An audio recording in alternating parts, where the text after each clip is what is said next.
Okay, we're now going to move on to our final panel session of today, and it's a delight to invite Nick MacInnes from DEFRA to come and take the stage and introduce his panel.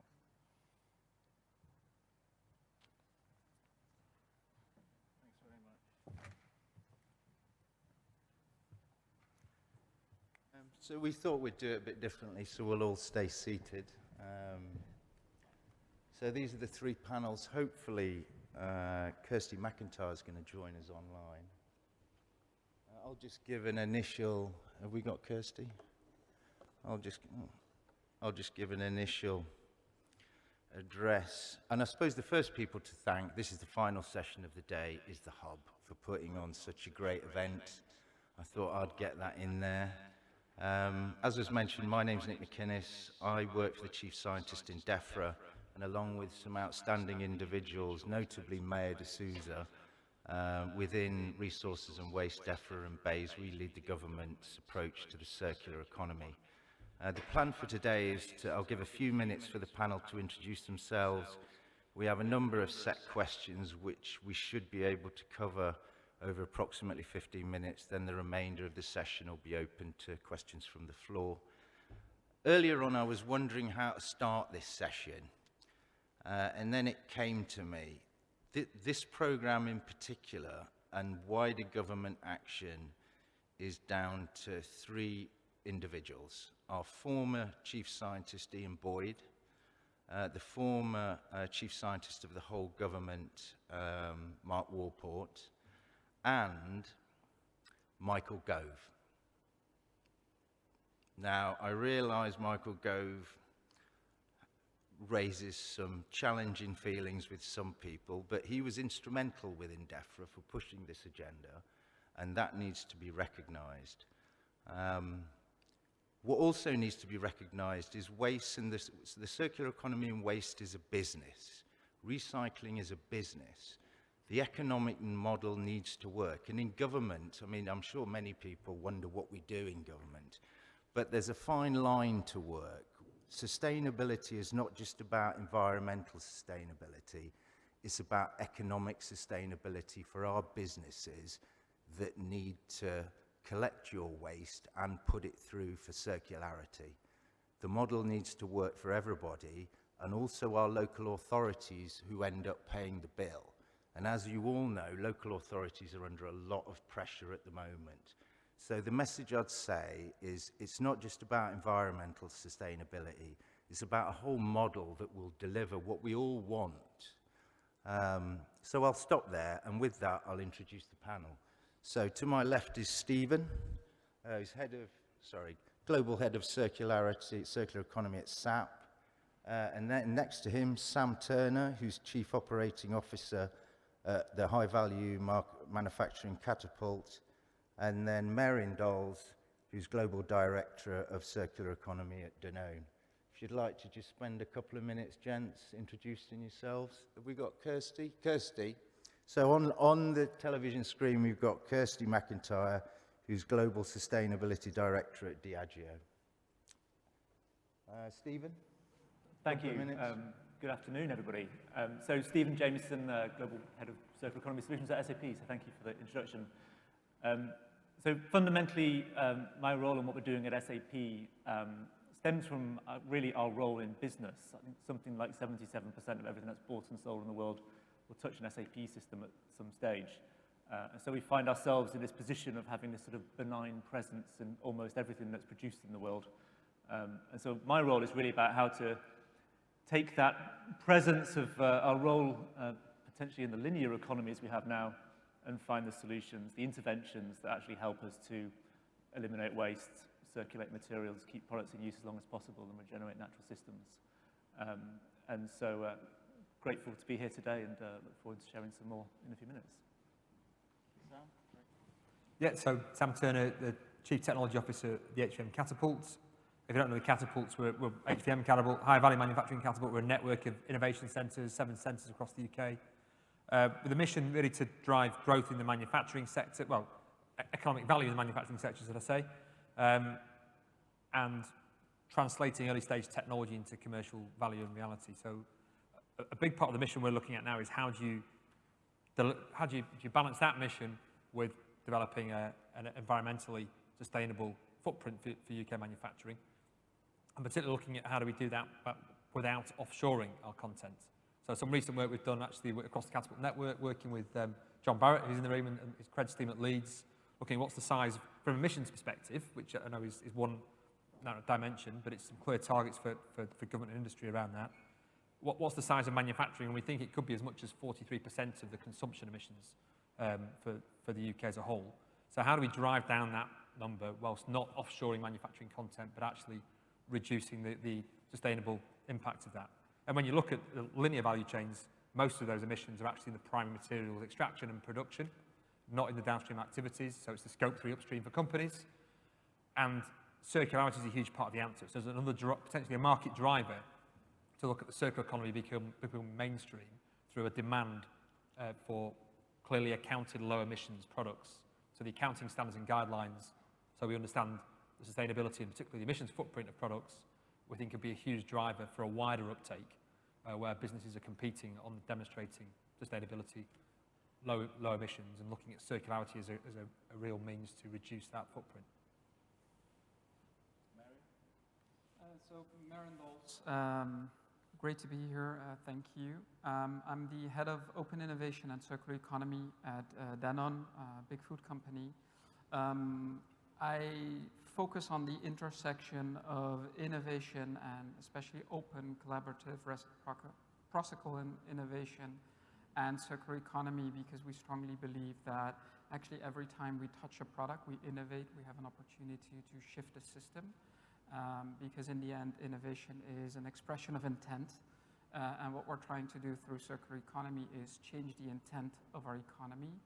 I focus very much on the edible part of the circular economy, because it's actually a part of the circular economy that has been lagging.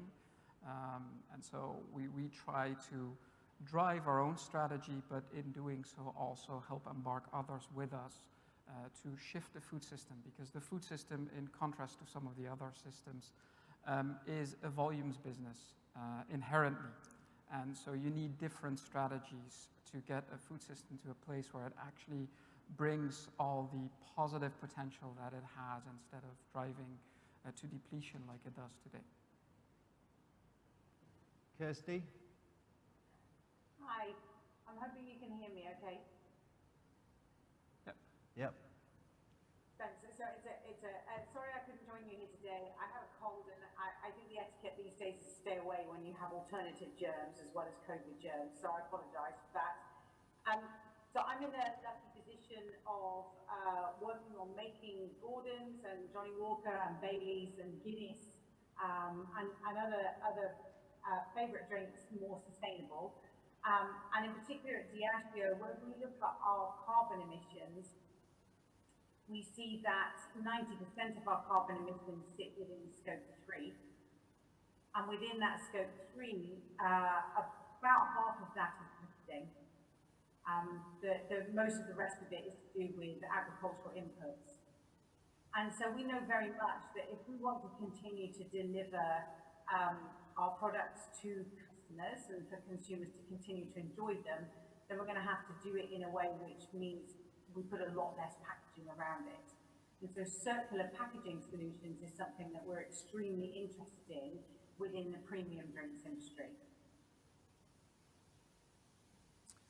Right, they're the introductions. So the first question we have, which I'll ask Stephen, what is the role of data and technology to enable circularity across the value chain?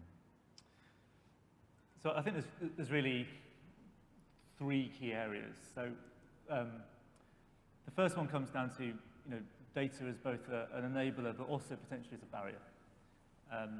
We know that extended producer responsibility, plastic taxes are, I guess, one of the great levers we have to our disposal in order to be able to drive a level playing field and to accelerate change across, ecosystems. Yet at the same time, the challenge that business faces in terms of how to sort of digest that complexity, be able to work with regulators in a way that actually accelerates change in a direction that actually drives positive impact can be significantly challenging. So certainly one of the key things we're working on at the moment is the ability to be able to make that really simple and digestible for business. So to be able to understand the complexity of the 400 different EPR schemes around the world and be able to make that something that businesses can ultimately understand, consume, and work out how they respond to that in the context of how they are producing materials around the world. At the same time, just being able to act on that is one thing, but actually the key thing is how do you collaborate with others in order to actually drive the interventions that create solutions. And what's interesting about data is that we don't really need more of it, right? Almost everything that we have in the world that we use on a day-to-day basis is described in some system somewhere. And actually the challenge is more about how do we unlock that, how do we utilize that in the right way, in the right place, in order to be able to provide the insight in a meaningful way to the people that can actually do something about it. And so, we are certainly working to, I mentioned the 77% figure, how to make that really transparent, super easy to use, and open that up to a collaborative ecosystem so that not just regulators, but finance, infrastructure, new startups, innovators can come in and actually predict what happens to materials and drive interventions into geographies that need it. There's 61% of the world that doesn't have access to waste management infrastructure. How to actually target the right infrastructure, the right investments to tackle that. So that's the first area, kind of dealing with that business transformation piece. Second place is simply in terms of driving connections, how to drive the connections between people that have materials and those that need them. And we've seen some great examples today of innovators who are doing just that.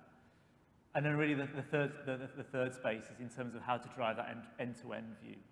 Ultimately, we need to be in a position where when we're making a decision about a purchase, we're able to understand the impact of that purchase in terms of ultimate land use, ultimate social impact. And that's where we need to get to really quickly. And so, bringing these three perspectives together, I think we're in for a decent shot of achieving it.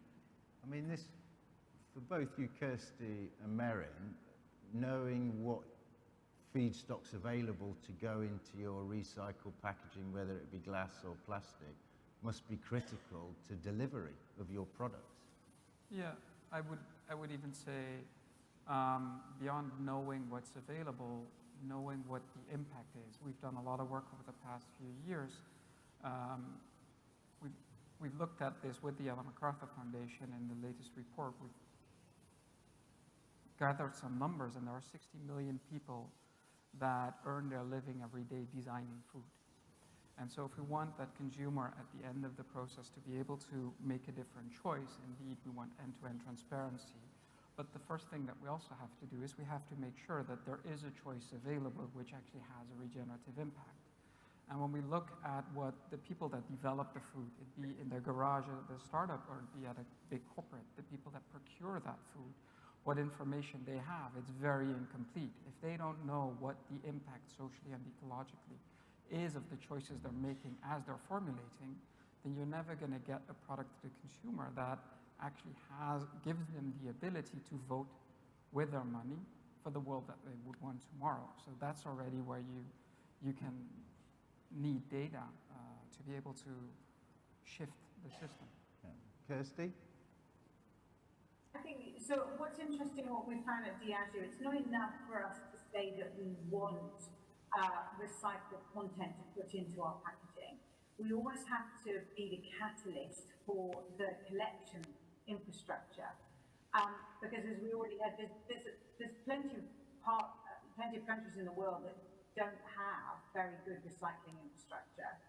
And so, one of the things that we've been doing is, for example, working with the Ghanaian government on setting up a plastics collection and recycling system, because we're selling product in plastic bottles in Ghana. There is no plastics recycling infrastructure in Ghana, and so therefore, rather than us just sitting there passively and saying, well, why can't we get more recycled content in Ghana, we have to then start generating that infrastructure and that demand and that sort of know-how ourselves. And so data sits behind all of that. So Merrin, you just raised the issue of choice, so giving giving this the feedstock or the substrate so consumers have a choice.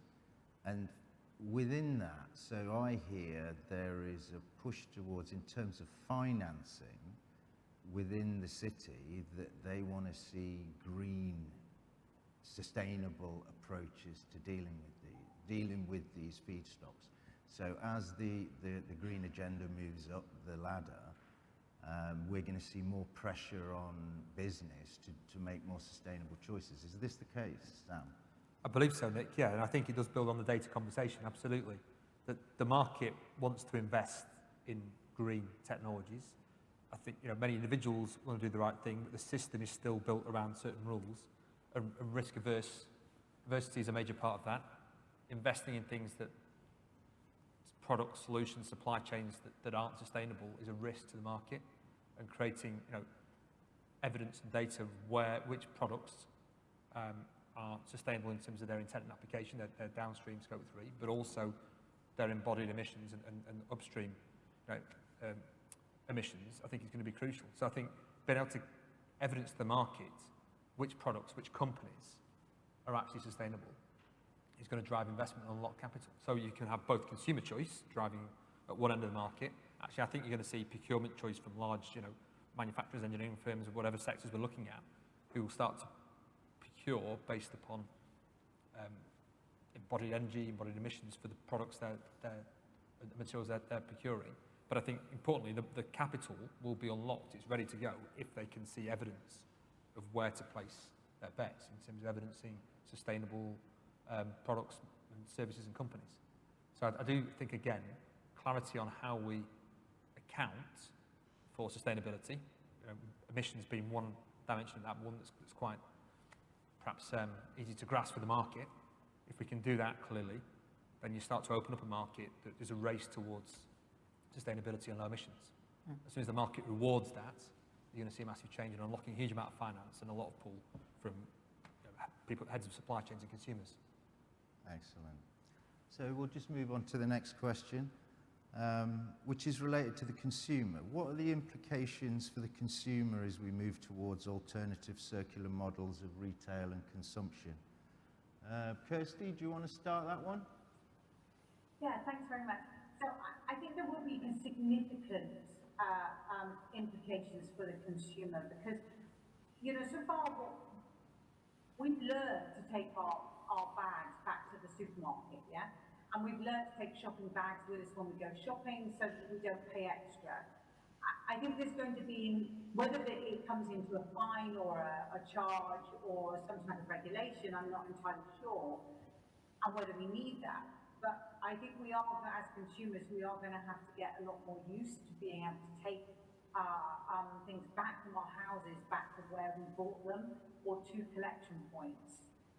So I was thinking about this the other day on a sort of a personal level. So my local supermarket is now collecting soft plastics, and I'm looking at this. I have a wheelie bin that goes to landfill every 2 weeks. There's barely anything in it these days.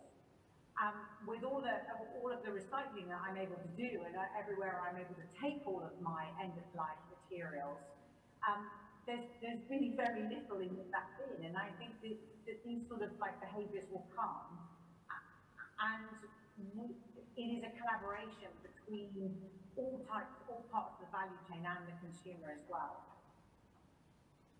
Merrin, this must be an issue which is constantly on your radar. What will the consumer accept is essentially the question. Yeah, it is, yet on top of what we just described, I think there is another shift.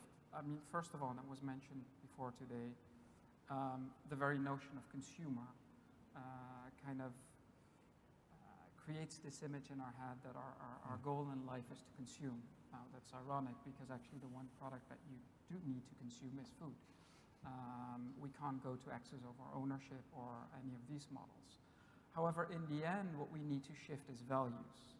And we need to shift those values in the built industry. We need to shift them in high value added, more technical products, also in food. And the interesting thing with that is that food actually is really personal. And food the link between living systems, which is what we try to move to when we move to a circular economy in a broad sense. It's moving back to a change in our relationship to social ecological systems and back to a living systems paradigm. It becomes much more tangible when you talk about food, because it's fairly clear that food is nature. And so what needs to shift for all of us stakeholders that also consume is what do we value? And today, food has lost its value. It is something that is readily available, every type of food, whenever we want. It's a very small part of our expense, and so it has lost its value. And the real unlock, in my opinion, is in finding back that value into the product, because then what we will unleash is we will unleash a shift in our behavior. So I'll add to the point of, indeed, there's behavioral shifts, but in the end, for me, those behavioral shifts are an expression of that value. And so if you really want to unlock it, then what you need to unlock is you need to unlock that value again. What do we value? What does food stand for? I mean, is that an issue of just the price of food being too cheap that we waste it? Or is it an issue of the quality of food? Both are true. I mean, even if we look at the price of food, it's a chicken and egg question. We have today 5.7 trillion estimated in externalities. For every euro, dollar, or pound that we spend on food, actually as a society we incur 2 of the same currency in cost. And so there's a huge burden of negative externalities. We see now signs with the ISSB and other initiatives that some of those negative externalities are being moved onto balance sheets again.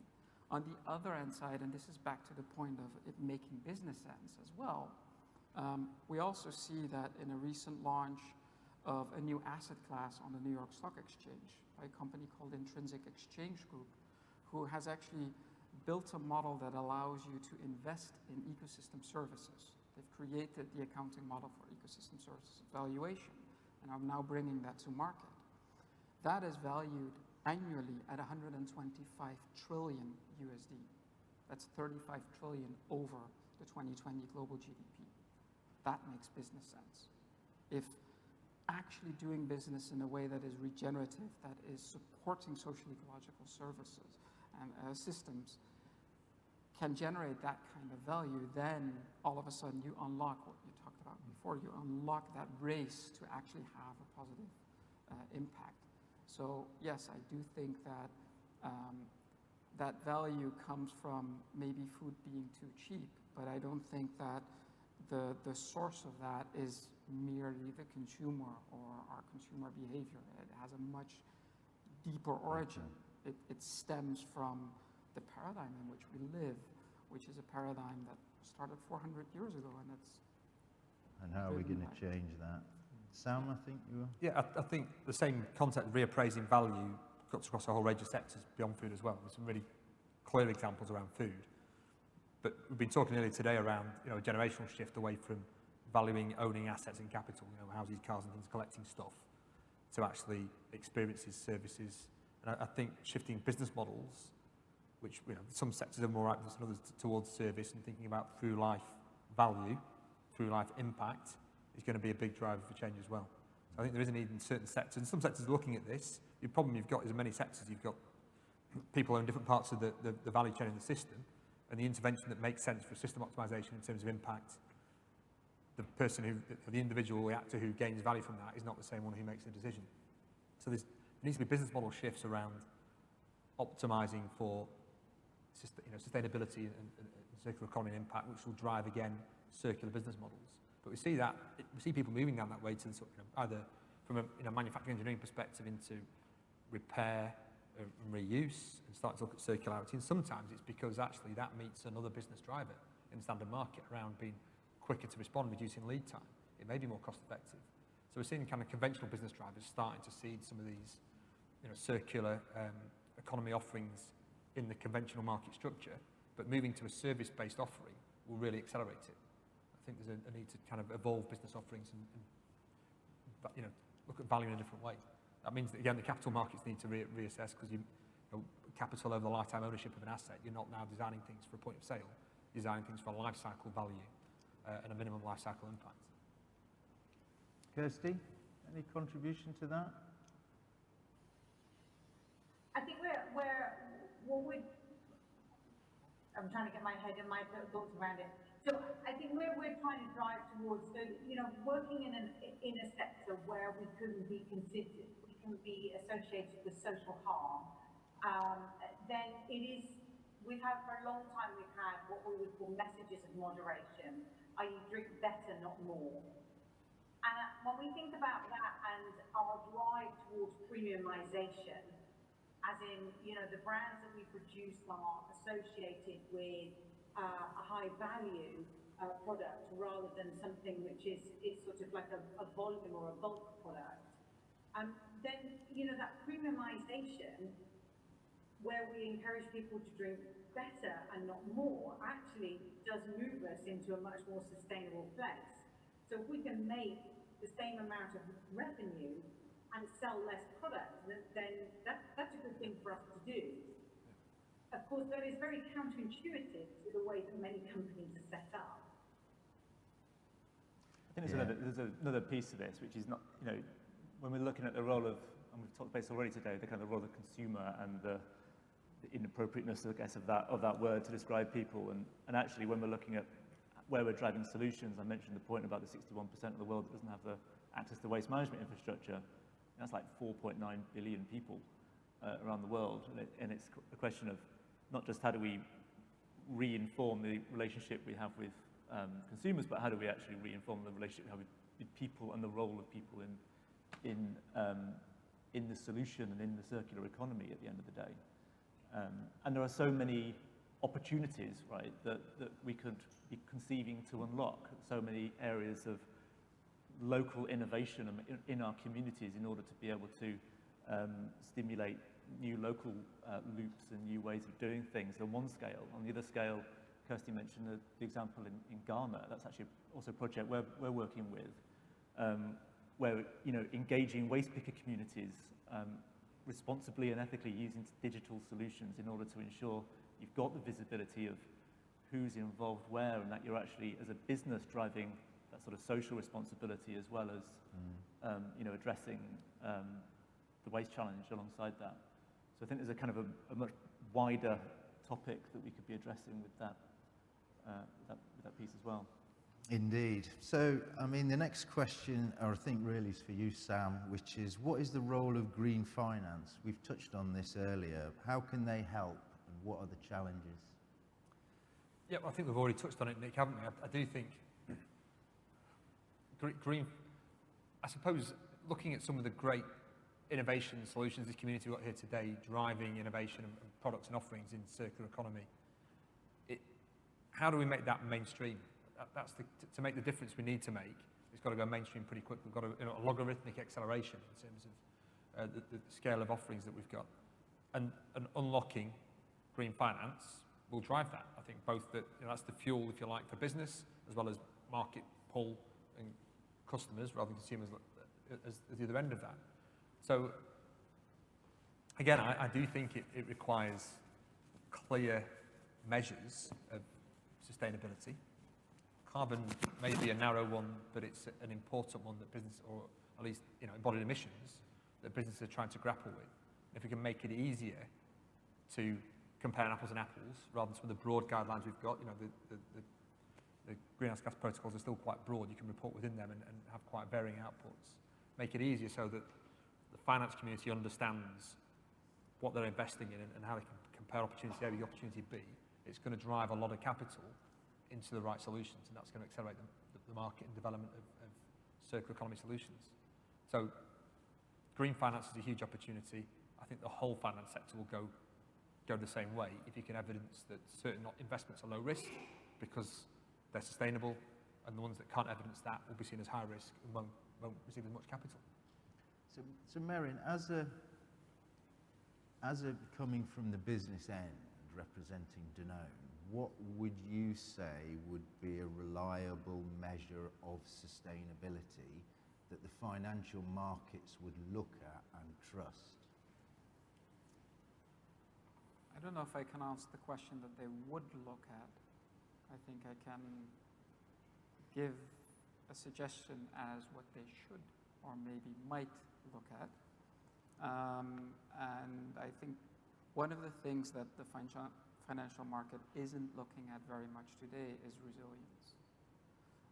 And this is what we've seen after the 2008 crash, where actually banks started to get these crash tests. And this is actually something that I believe we should be doing much more in the financial system, because what you see is that organizations that are more diversified, that are, have more regenerative products, typically tend to be more resilient. And so if we started to measure for resilience, I think that might be one of the indicators of, or not an indicator, but that might help privilege organizations that actually have moved away from that mechanistic thinking. Because again, the mechanistic thinking drives to efficiency. A good example being just in time. And yes, efficiency is great until you all of a sudden get shock to the system, and then your system collapses. So I would say that is one thing. The other thing for me to reconsider is what type of finance do we need, and what do we put on the balance sheet? One thing that I personally am always surprised about is that we consider, for instance, a food company as a growth investment. Yet, actually the most important asset that we touch beyond the people that we work with, which is not just our own community, but also everybody else, from the farmer to the suppliers, everybody in our network, the other huge asset that we touch is land. Land should be stewarded. So if land should be stewarded, then should a food company actually be managed as by growth investors, as a growth investment, or should it be a cash flow investment that generates a healthy cash flow? Because if I look at it as a growth investment, then I'm going to bleed my asset, which is exactly what we see happening. Yes, I work for DEFRA. So Kirstie, I think the same question to you. If you were measuring the success of yourself in terms of sustainability, how would you measure it? Well, yeah, it's a very difficult question. I think that, there are ratings organizations, as we know, within the financial sector, like DGSI and CDP, that, and there are others as well, FTSE Good, that cover sort of companies. But I think those ratings are limited because of what Marion said. We're not necessarily measured on the right things on here. And I was reflecting on what was said before about land stewardship. So we have some interesting examples in Diageo that many of our products are extremely provenance based. And so Scotch can only come from Scotland. Rum must be made in the Caribbean or with Caribbean sugarcane. Tequila only comes from 5 provinces in Mexico. And I think the conversation that we were before about land stewardship, for us when we think about climate resilience and sustainability, it becomes very acute for us. It's not tequila if it's not made in those 5 provinces around Jalisco. And we may be able to grow agave somewhere else in the world, but there would have to be a major change around the provenance of what it means to be tequila. And I think for us, this is what tends to drive us in that direction, about that stewardship. We've understood that for some time. We haven't done it all yet. We've got plenty more to do. But I think in some situations for us, this is what drives us in those situations with regard to sort of stewardship and really try and take care of our future as well as what our past. And Stephen, there comes a point where this has to be measured. Yeah, and actually just linking one of the points from before around the finance piece, that the inherent challenge with finance is, and there's an old saying in the data world, which is that investment follows data. And the challenge with that from a circular economy standpoint is that, we've got this concept of the dark side of the moon, the piece of the circular economy puzzle that we don't have data on. And I think there's probably quite a lot of startups around here who are looking at how the question of finance and capital and how to raise investment, and simply the data isn't there to support the business case. And so I think there is a clear need there for us collectively to address that. We're doing, just a shout out to one of the startups we're working with at the moment, an organisation called Topolytics, who are looking at the downstream perspective. So what happens from point of production, taking that data on commercial and soon domestic waste, and then being able to see what happens to that material in its downstream flow right through to its eventual fate, and then using that as a way to stimulate further investment. So I think there is a data thread through all of this, but we've got to be mindful of kind of where quality lies, but also where the gaps are. And actually, it's the gaps which is the most important piece to address. I mean, that's the issue. What and how do you measure success? But we've overrun slightly, so I think we can open the floor to any questions. The lady in the, is it orange, reddish top? The microphone's coming round. Hi, I'm Jo Muncaster. Outside of my day job, I'm the chair for a sustainability committee of chartered accountants in the Southwest. We surveyed our members, and the majority of them were making changes to their food and drink choices to be more sustainable. And that, for me, seems to be the most accessible point for most consumers to access the circular economy. What's the best way that we can give them confidence in that? Is it eco-labelling, or is there some other way that we need to support consumers to make that choice? Anyone? Yeah, I'll take a go at it. In the end goal is transparency. I personally strongly believe that any label is going to be a compromise over transparency, because any label in the end is going to be a limited set of indicators. And with the limits that you set on the indicators, you automatically cause also rebound effects and perverse effects. Now, that is not to say that we shouldn't go after labels in the meanwhile, but in the end, the goal needs to be transparency. That's also why I mentioned before that point on where does data really matter. Data in the end matters in being able to allow that consumer, as they either stand in front of a shelf or they're going online or wherever you procure, or you're in a store, your product, to have as much transparency as you can. We've worked with a US-based startup called How Good, and they've built a database containing 33,000 ingredients that they mapped on more than 200 indicators of social and ecological impact. And now some fast food chains are actually putting that on their menu. And so as people are choosing their product, they get transparency to what the impact of that choice is. I think that's where we want to go. However, we do need labels, we do need agreed upon standards to avoid greenwashing, because there always will be free riders if we don't. So, yeah. Kirstie, I can see you nodding. On the points about eco-labels and greenwashing and those aspects, what I would like to ask is that, if this is about circularity, is, if we ask the audience back, if you were asked in your choices that you were making to make a deposit, for example, on the container in which your food choices came in or the drink choices came in, would you automatically assume that that was a more circular product?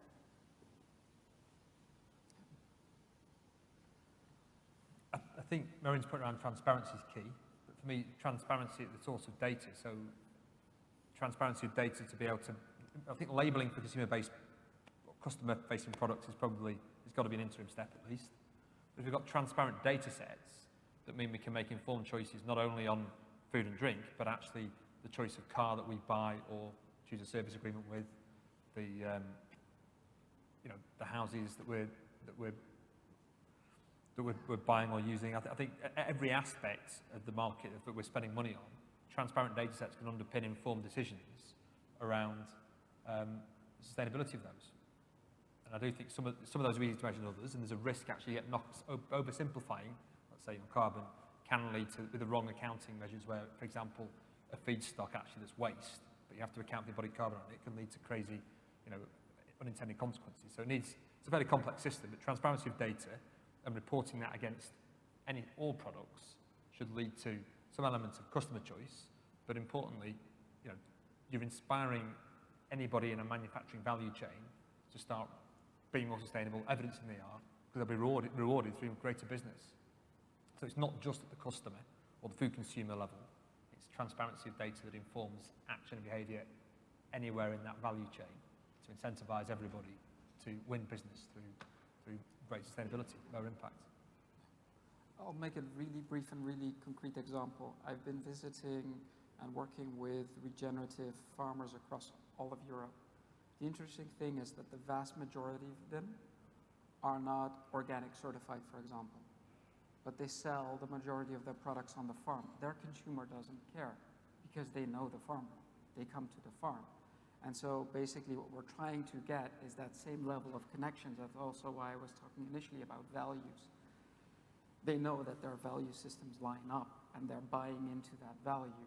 But then when I'm in a Tesco's or anywhere, how do I get that same level of transparency and that same level of experience, ultimately that same level of trust? And that's what they're all proxies for in the end.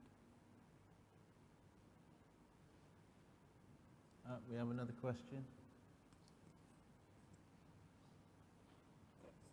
Hey, really interesting points of view, I think, and I'm quite interested to learn more about. You're talking quite a lot about consumers making informed choices and transparency, but I'm a big believer that sustainability shouldn't be for the rich.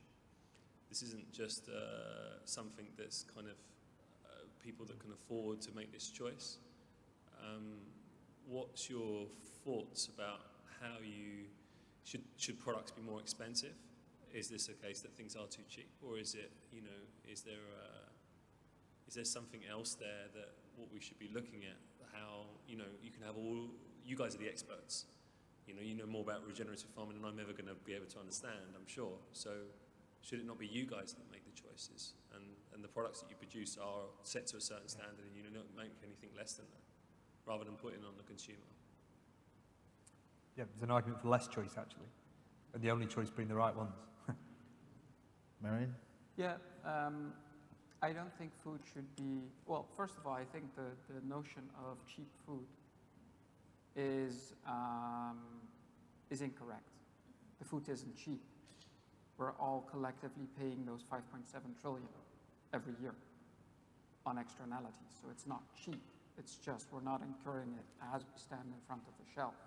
If we were to account for the true cost of that food, the healthy, positive impact option would actually be the affordable option. So that's where we need to all collaborate. Industry, regulators, financial markets, we all need to collaborate to level that playing field and to shift that playing field. Then there is the positive externalities. If we manage to grab some of the 125 trillion, as I just gave as an opportunity out there, then actually that can also make sure that we can provide a proper living standard to the people that actually grow the food, the farmers, because we convert it, we turn it into a product, but in the end they're growing it, while still making sure that the product remains also accessible to the consumer. Because that's the problem that we have right now, is in the current system, you would immediately say, oh, I'm going to move to a regenerative practice. Now I need a premium. Now it's become elitist. And that is because you're then giving up the very indicator that we work on today, which is yield on just the cash crop. But there are so many flawed assumptions in there, which is one, all we need to do is yield, and nobody's looking at nutrition. And the second thing is the very notion of a cash crop, which means that everything else that that farmer is doing who's stewarding land isn't worth cash. In other words, doesn't have a value. And so I think that's where what we're saying is not, it's up to the consumer and the consumer needs to pay more, not at all. And we have a very important role to play in that whole systemic shift. And Kirstie, you mentioned earlier on about, I think it was provenance, high quality over quantity. Similar sort of principle. Yeah, I think so. I think our vision at Diageo is that when you walk into that bar or you're making a choice in the shop that you buy your drinks in, is that you know that we've done the right thing. You can still make those choices for yourself. You can still choose about, am I going to have a pint of Guinness or a gin and tonic or, well, whiskey and soda or whatever it is. But you have that sense that the company you bought it from has tried to do the right thing, because I think what's interesting in the industry that I work in, and perhaps it's also then to do with food that we buy in restaurants as well as food that we buy in supermarkets, it's not always easy to tell about the provenance of that food and those drinks that you're being served. You don't often get to see the packaging. And so, you know, I think we have a job to do which is not just about labelling, but it's not just about transparency and labelling, but it's also about creating the right sense that companies are trying to do the right thing. One quick build on my quip earlier that maybe less choice is good. Think about more complex engineered, the way I come from, it's got more complex engineered goods, right? I'll pick a car as a nice example. Hugo's got a great business model in terms of the service-based model and the way they look at circularity and value through the business. But if we get to a point where all car companies are starting to report against the same standards around sustainability, the embodied emissions, the footprint of that vehicle, that becomes a market qualifier. It's not now about a consumer choice, I'll buy that one because it looks a bit greener than that one. It becomes a market qualifier. There'll be a race, and those that don't meet the qualification standard will be out of business. So that's why I say less choice, clarity on how, and transparency of data and how we report against those will create a race in some sectors towards a sustainability minimum, and that's why I mean less choice in terms of shall I pick the positive impact or the poor impact product. In certain sectors, I think that choice will disappear because the market will race to the right place. But that does again come back to this point around clarity of how we understand the impact, the embodied emissions and the environmental impact of products, of more complex products. So I mean that would basically mean for all of us. I mean there is always an issue with the cost of food. I mean, I can talk about the amount the NHS budget goes on diabetes every year, which is a preventable disease. So it covers multiple issues and is complex. But I think the principle is that the sustainability needs to be for everybody at whatever price range that they can afford. I've got the big timer, so I'll have to, whatever that means. So I'll have to stop there because we're well over time. I'd like to thank the panel. So thank you very much for coming. I hope it's been an interesting session for everybody. And we'll stop there. So thanks very much, and thanks to the Hub again. Thanks very much.